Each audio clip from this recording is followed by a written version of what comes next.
ஆண்டவராகிய இயேசு கிறிஸ்துவின் நாமத்தில் உங்களுக்கு வாழ்த்துக்கள். எல்லாரும் எப்படி இருக்கீங்க?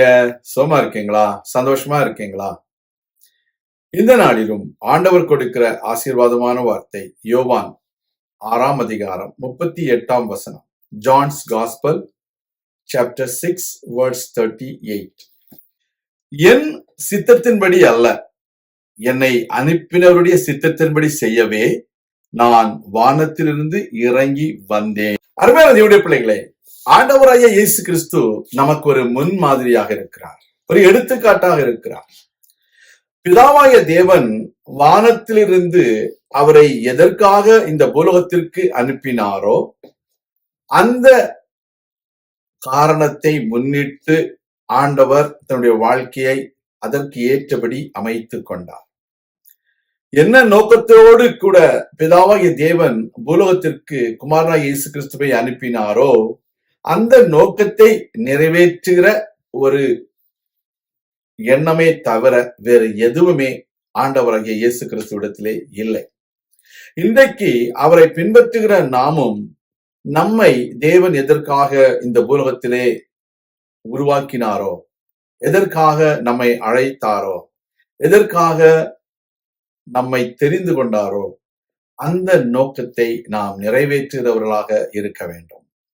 Dear children of God, our Lord Jesus Christ came into this world to fulfill the will and purpose of God the Father.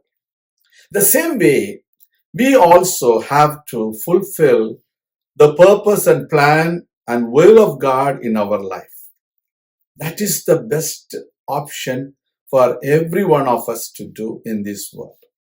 There are times people are trying to do whatever they want, whatever they like, whatever they are interested, but that is not going to prosper.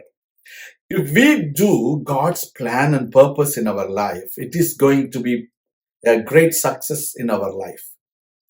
Suppose you are sent by your company or your organization to a different place or a different locality or different company for a specific purpose. You are supposed to do for what you have been sent to that company. You cannot go and do anything you like. You are not supposed to do whatever the other company wants you to do. That is the way we have to be always. We need to do the will of God because God has created us to do His will in our life. If we are not doing His purpose and plan in our life, He will not be happy. At the same time, He will not extend our lifespan in this world.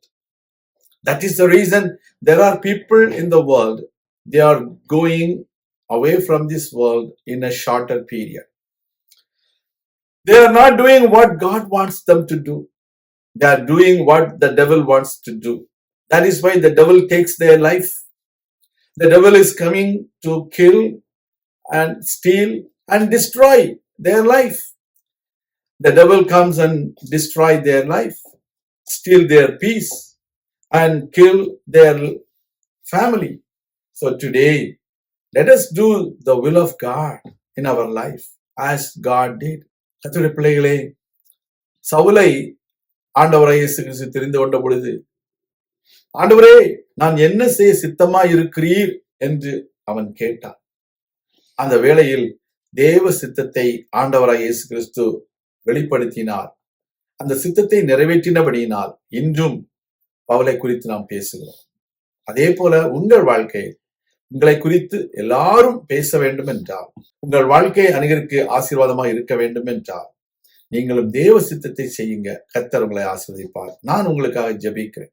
எங்கள் அன்பின் பரலோக பிதாவே, இந்த அருமையான வேளையிலும் உம்முடைய பிள்ளைகளாகிய நாங்கள் தேவ சித்தத்தை நிறைவேற்ற நீர் எங்களை தெரிந்து கொண்டீர் என்பதை உணர்ந்து அதன்படி அவைகளை செய்ய கர்த்தாவே எங்களுக்கு உதவி செய்தரும்.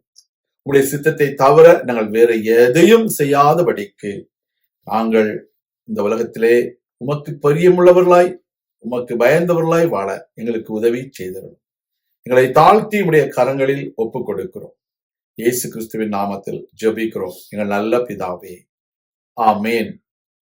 கர்த்தர் தாமே உங்களை ஆசீர்வதிப்பாராக. ஆமேன்.